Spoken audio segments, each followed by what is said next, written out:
Thanks for taking my question. General Petraeus, in his new role, has a very difficult situation now in the center of the situation in Benghazi.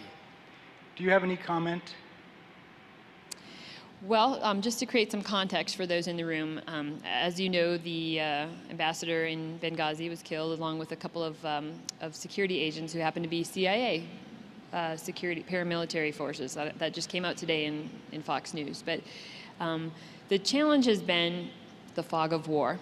And the greater challenge is that it's political hunting season, and so this whole thing has been turned into a very political sort of arena, if you will.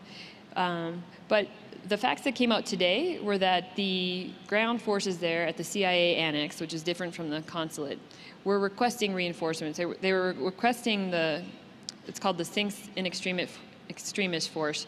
A group of Delta Force operators are most talented guys we have in the military. They could have come and reinforced the consulate and the CIA annex that were under attack. Now, I don't know if a lot of you have heard this, but the CIA annex had actually had taken a couple of Libyan militia members prisoner, and they think that the attack on the consulate was an effort to try to get these prisoners back. So that's still being vetted. The challenging thing for General Petraeus is that in his new position, he's not allowed to communicate with the press. So he's known all of this. They had correspondence with the CIA station chief in Libya. Within 24 hours, they kind of knew what was happening. But if you remember at the time, the Muslim video, the Muhammad video that came out, the demonstrations that were going on in Cairo, there were demonstrations in 22 other countries around the world, tens of thousands of people. And our government was very concerned that this was going to become a nightmare for us. So you can understand if you put yourself in his shoes or Secretary Clinton's shoes or the president's shoes that we thought it was tied somehow to the demonstrations in Cairo.